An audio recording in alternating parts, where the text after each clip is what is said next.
All right, we are ready to get started. Be sure that you are in your seat with what you need and at level 0.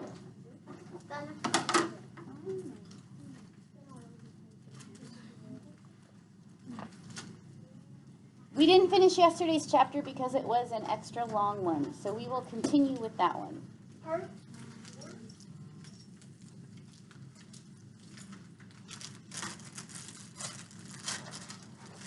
Did you get that? Yes. Is that supposed to mean something? It's just that they aren't back from his appointment yet. So.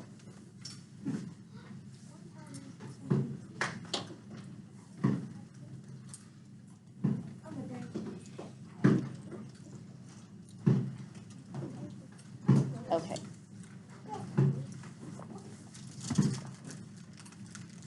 You ready, Corey?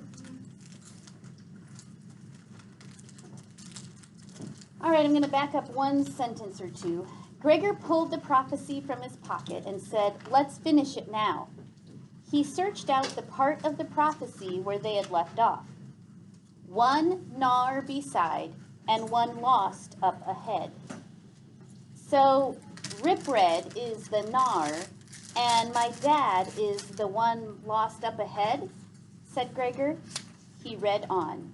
And 8 will be left when we count up the dead. What does that mean? Asked Gregor, pointing to the line. If you add up all the players in the prophecy, 2 over, 2 under, 2 flyers, 2 crawlers, 2 spinners, 1 gnar, and 1 lost, you have 12, said Vicus gravely. By the end of the quest, only 8 will remain alive.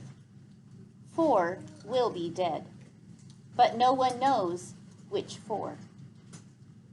Oh, said Gregor, stunned. He'd heard the words before, but they only registered now. 4 of us dead.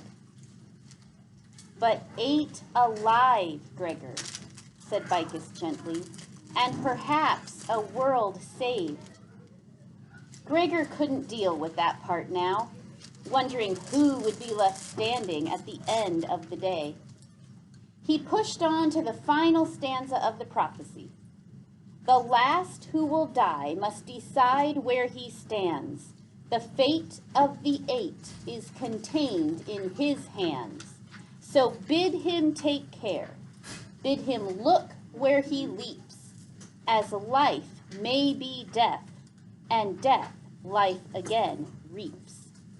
I don't get this last part, said Gregor. Nor do I, nor does anyone. It's very cryptic. I believe no one will fully understand it until the final moment has arrived, said Vicus. Gregor, it is not pleasant. It is not easy. But it is essential, what I ask you to do. Essential to you if you wish to find your father. Essential for my people if they are to survive. We're going to stop so Isaiah and Hunter can stop messing around. I know. Hunter, I'd like you to scoot your desk back, please. More. More. Keep going.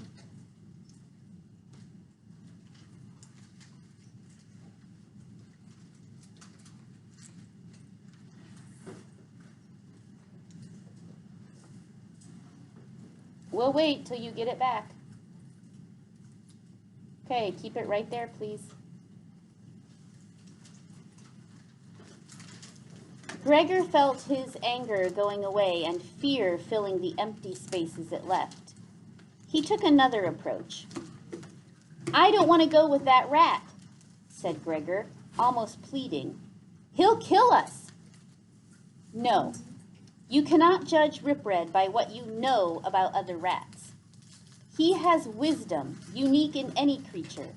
Things were not always so bad between humans and rats. When Salavet and Rip Red and I were younger, we lived in relative peace. Ripred would like to see that happen again. But King Gorger wishes all humans dead, said Vicus. So you're saying Ripred's a good rat, said Gregor, choking on the words. If he were not, would I trust my own granddaughter to his care? Asked Vicus. Your granddaughter? Said Gregor blankly. Laux's mother was my daughter, Judith, said Vicus. You're Laux's grandpa? Why does she call you Vicus? Asked Gregor. These people were so weird and formal. How could he not have known that? It is our way, said Vicus. Look after her. If this is hard for you, know that it is torture for Lauxa. I haven't said I'm going yet, said Gregor. He looked into the old man's eyes. All right, I'm going. Is there anything else I need to know that you haven't told me? Only this. Despite what I said, I knew you were the warrior from the first moment I spied you, said Vicus. Thanks. Great. That's very helpful, said Gregor, and they returned to the group. Okay, Boots and I are going with the rat. Who else is in? There was a pause. Where goes the princess? Go we, said Temp. What say you, Lauxa? Said Vicus. What can I say, Vicus? Can I return to our people and tell them I quit the quest when our survival hangs in the balance? Said Lauxa bitterly. Of course you cannot, Lauxa. This is why he times it so, said Henry. You could choose to, started Vicus. I could choose, retorted Lauxa. Do not offer me a choice when you know there is none. She and Henry turned their backs on Vicus. Flyers, said Salavet, as Vicus seemed to have lost the ability to talk. Aurora and I go with our bonds, muttered Ares. Then it is settled. Come, Marith, we are needed at home, said Salavet. A distraught Marith quickly made up packs of food for the members of the quest. Fly you high, all of you, he said in a strained voice, and climbed on his bat. Salavet mounted her bat and unrolled her map. While Ripred helped her work out the safest route back to Regalia, Vicus moved to Henry and Lauxa. Neither of them would turn to look at him. I don't want to part this way, but I understand your hearts. Perhaps one day you will be able to forgive me this moment. Fly you high, Henry. Fly you high, Lauxa, said Vicus. He waited for a response, but none came. He turned and climbed heavily onto his bat. As miserable as Gregor felt about being dumped with a rat, his heart ached for Vicus. He wanted to scream at Lauxa, say something! Don't let your grandpa fly off like this! 4 of us aren't coming back! But the words caught in his throat. Part of him wasn't ready to forgive Vicus for abandoning them either. Fly you high, Gregor the Overlander, said Vicus. Gregor struggled with how to respond. Should he ignore Vicus? Let him know that none of them, not even an Overlander, could forgive him? Just as he had steeled himself against replying, Gregor thought of the last 2 years, 7 months, and was it 15 days now? There were so many things he wished he'd said to his dad when he had the chance. Things like how special it was when they went on the roof at night and tried to find stars. Or how much he loved it when they took the subway out to the stadium to watch a baseball game. Or just that he felt lucky that out of all the people in the world, his dad was his dad. He didn't have room inside him for any more unspoken words. The bats were rising into the air. He only had a second. Fly you high, Vicus, he yelled. Fly you high. Vicus turned back, and Gregor could see tears shining on his cheeks. He lifted up a hand to Gregor in thanks, and then they were gone.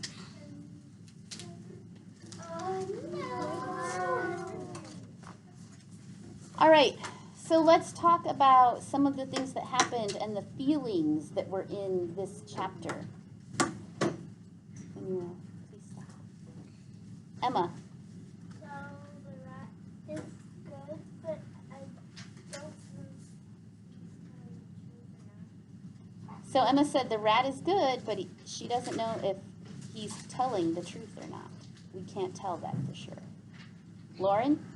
I can tell that Gregor's angry and sad and scared at Vicus at the same time. He's angry because he's losing them with Riprat, but he's sad too because he's leaving and he won't be able to help them on the cast. So sacred. Corey?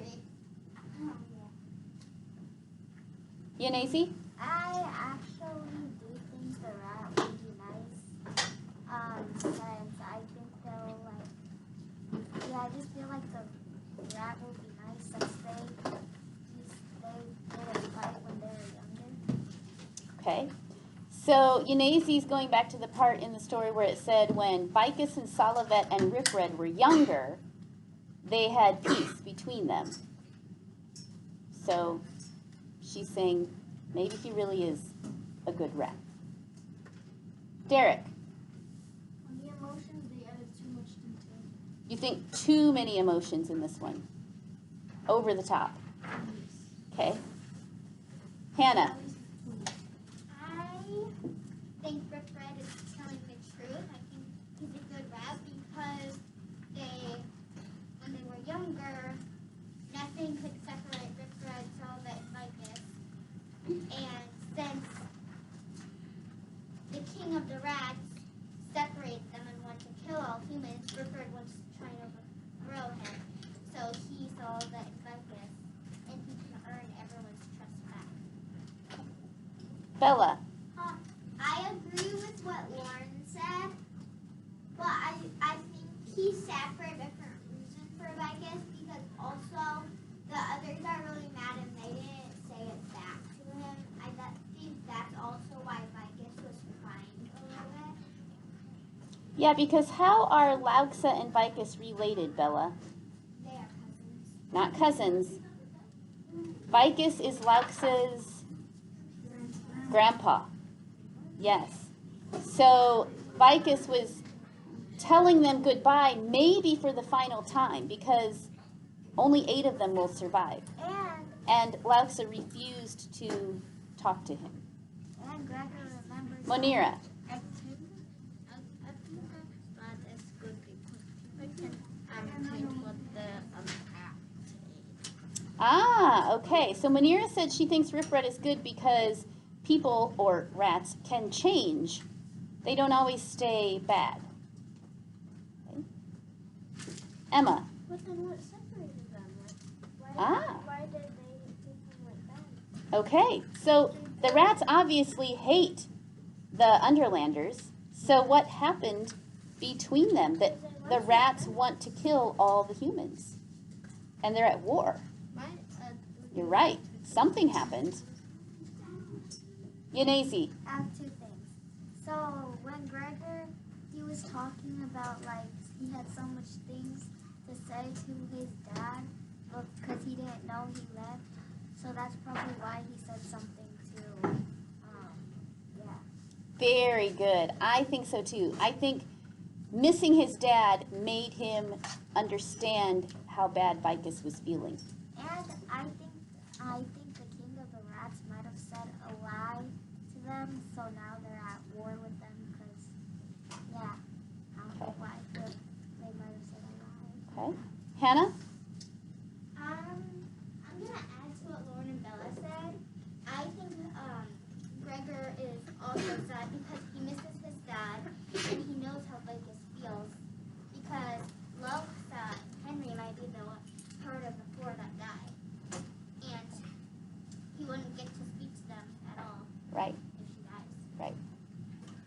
Lauren. I'm going to add some more to what Hannah said about how Richard is good. Because Vicus, I think that Vicus is a good character. He's Max's grandfather. And I just think that Richard's good because, like, and unless Vicus is mean, he wouldn't tell a lie. Okay. So you trust Vicus's character to be honest and truthful, and he wouldn't send them with a bad rat. Okay. Let's do 3 more. We're going to do Bella, and then Isaiah, and then Maddie, and then we're going to move on. Bella. Also, Vicus also might die in the war that he has to fight. Right. That's how the rats attacked the village. Yes. So he might die, or the others might die. Absolutely. Isaiah. Yeah, I agree because Rip Red, what was his name? Vicus. Yeah, Vicus. He wouldn't let them